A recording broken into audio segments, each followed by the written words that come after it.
नमस्कार, आप देख रहे हैं DTV भारत और मैं हूं आपके साथ निर्भय किशोर। राजनीतिक गलियारों में आज एक अलग तरीके की लड़ाई चल रही है। वो लड़ाई है जाति और धर्म की। वो लड़ाई है एक दूसरे को अपमानित करने और फिर उस पर प्रतिक्रियाओं के दौर की। ये दौर देखा जाए तो खास करके बिहार में अधिक दिख रही है। कारण जो भी रहा हो, चाहे वो यूपी चुनाव को साधने की तैयारी हो क्योंकि दलित वोट बैंक को अपना बनाना हो, या फिर सवर्ण समाज को एकजुट करना हो, वोट उनका अपने पाले में करना हो।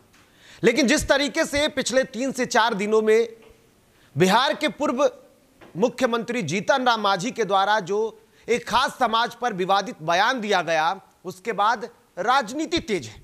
और ऐसे में कोई यह दावा कर रहा है कि सवर्ण उसके साथ हैं, कोई यह दावा कर रहा है कि हम दलितों की राजनीति करते हैं। हालांकि देश में राजनीति तो आज से नहीं बल्कि लगातार और बहुत दिनों से देखी जा रही है। जब से देश आजाद हुआ तब से इससे कोई अछूता नहीं रहा है। कभी किसी एक कौम को आरक्षण देने की बात की जाती है, कभी किसी एक कौम को आरक्षण देने की बात की जाती है, लेकिन इन सब के बीच में देश में आज तक जो आरक्षण हम बात करते हैं, जो आरक्षण गरीबी पर होनी चाहिए, उसकी चर्चा नहीं होती है। और ऐसे में अब जब से बिहार के पूर्व मुख्यमंत्री जीतन राम मांझी के द्वारा जो बयान दिया गया है, उसके बाद एक बार फिर से दलितों और स्वर्णों की राजनीति, दलितों और हिंदुओं की राजनीति शुरू हो गई है। और इसका असर, इस लड़ाई का असर अभी ट्विटर पर दिख रहा है। ये वॉर जो है ट्विटर पर छिड़ गया है, क्योंकि जिस तरीके से लगातार बयान का जो प्रतिक्रिया चल रहा है, एक तरफ वार दूसरी तरफ पलटवार, कोई किसी को मारने की बात कहता है, कोई किसी को शुद्ध कर रहा है, समझ नहीं आता कि हम क्या कर रहे हैं। लेकिन ऐसे में अब बात मनुस्मृति पर आ गई है। अब बात एक बार फिर से, जहां एक तरफ आज पूरा देश कोरोना के इस काल में सिंटा को याद कर रहा है, उससे उपहार की उम्मीद कर रहा है, उससे पुरस्कार की उम्मीद कर रहा है, लेकिन उसी बीच ट्विटर पर एक जंग छिड़ा है और वो जंग है मनुस्मृति को खत्म कर देने की। वो जंग है अपने एक कौम को दूसरे कौम से कितना ऊंचा दिखाया जाए उसकी। और हमने आज इसकी चर्चा इसलिए की क्योंकि हमने थोड़ी देर पहले ट्विटर देखा और उस पर एक लड़ाई चल रही है। आपको वो दिखा देते हैं। महज कुछ देर में लगभग 16,000 के आसपास ट्वीट हुआ है। और ट्वीट जो है वो ट्वीट चल रहा है हैशटैग मनुस्मृति दहन दिवस। मनुस्मृति को जलाने की बात की जा रही है। अब ये मनुस्मृति क्या है, इस पर लगातार लोग अपने स्तर से प्रतिक्रियाएं दे रहे हैं। लेकिन आपको दिखाते, ये देखिए ट्विटर पर वो ट्रेंड है और लगातार इस पर कई तरीके की तस्वीरें भी साझा की जा रही है और लगातार लोग जो हैं इसके बारे में बात कर रहे हैं। कई इमोजी भी इसमें दिख रहे होंगे और आप कई तस्वीरों को अपने लोगों ने बनाया है और बखूबी लोग उस पर ट्वीट कर रहे हैं। लेकिन ये लड़ाई जो है, हमने कहा कि एक दूसरे कौम को नीचा दिखाने की बात हो रही है और अब चल रहा है। आपको एक बार जरा सा उस जगह पर लेकर के चलते हैं। देखिए ये ट्विटर का किस तरीके का ट्रेंडिंग चल रहा है और इसमें आपको दिखाते हैं। देखिए 24 नंबर पर पूरे इंडिया में मनुस्मृति दिवस की बधाई चल रही है और इसके ठीक ऊपर अगर आप जाएंगे, क्योंकि ये हमेशा बदलता रह रहा है, लेकिन जब मैं खबर कर रहा हूं तो 24 और 27 पर है।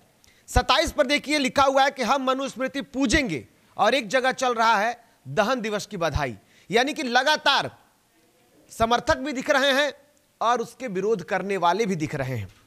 तो आज याद किए जा रहे हैं कानून के निर्माण करने वाले, या यूं कहें कि उनके सहयोगी और दलितों को आगे बढ़ाने, क्योंकि आरक्षण जब से शुरू हुआ तब से दलित समाज अब अपने आप को सुरक्षित महसूस कर रहा है। तो दूसरी तरफ अब सवर्ण जो हैं वो मांग कर रहे हैं कि देश में स्वर्ण के लिए भी एक अधिकार होना चाहिए, उनके लिए भी एक कानून होना चाहिए। और लगातार इसकी तस्वीरें दिखी हैं पिछले कई दिनों में। जो तस्वीरें दिखी हैं, हिंदू समाज, ब्राह्मण समाज, या यूं कहें कि अब लोग ब्राह्मण और हिंदू को भी परिभाषित करते हुए दिख रहे हैं। अब इस परिभाषा के बीच में ये लड़ाई जो है एक दूसरे तरफ अपना रुख कर रही है। इस बदलती हुई तस्वीरों के बीच में लोग ये बात नहीं करना चाहते हैं कि गरीब कौन है और उसको आरक्षण मिलना चाहिए। लोग ये बात नहीं कर रहे हैं कि इस ठंड के मौसम में जब खुले आसमान के नीचे रात रात भर ठिठुरते हुए वो लोग दिखे जिन्हें आरक्षण मिलना चाहिए, जिन्हें ये अधिकार होना चाहिए। संविधान में तो लिखा हुआ है, बड़े बड़े मोटे अक्षरों में लिखा हुआ है आपका अधिकार, लेकिन हम उस अधिकार की बात नहीं करते हैं। जिनको कपड़े की जरूरत है हम उसकी बात नहीं करते हैं। अगर आप आंकड़े को उठा करके देख लें या नीति आयोग की रिपोर्ट पर लगातार चर्चाएं हो रही हैं। एक राजनीतिक पार्टियां जो हैं वो इस पर ढिढोरा पीट रही है कि हमने बेहतर काम किया। जहां बेहतर रिपोर्ट आया है, जहां रिपोर्ट ठीक नहीं है, वहां विपक्ष सरकार पर हमले बोल रहे हैं।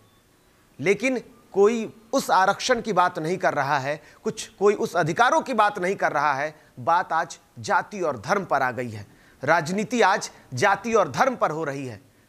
अब लोग ये नहीं चाहते हैं कि जो विकास हो वो गरीबों के साथ साथ सबका विकास हो। सबका साथ सबका विकास देने का वादा करने वाली सरकारें हैं, और वो एक साल से नहीं बल्कि कई सालों से ये भरोसा देती है कि आखिरी तबके पर बैठे हुए जो आखिरी पंक्तियां हैं उसमें खड़े हुए लोगों तक विकास पहुंचाएंगे। लेकिन क्या यही वो विकास है जब आप लड़ेंगे धर्म और समाज के नाम पर, जब आप लड़ेंगे अपने एक कौम के लिए? क्योंकि शायद आपको ऐसा लगता है कि हमारा कौम हमारे साथ होगा क्योंकि उसकी जनसंख्या अधिक है। तभी तो लड़ाई आज जातीय जनगणना पर होती है कि पहले हम उसे जान लें, कौन अधिक है कौन कम है, उसके बाद हम उस पर राजनीति करेंगे। और वो बार अब ट्विटर पर दिख रहा है, वो बार अब आपके बयानों में दिख रहा है, और अब तो लोग उसे एकजुट करने के लिए, उसे दिखाने के लिए हर वो हथकंडा अपना रहे हैं। कोई भोज दे रहा है तो कोई कुछ और कह रहा है, लेकिन ये कब खत्म होगा ये देखना होगा। फिलहाल इतना ही, नमस्कार।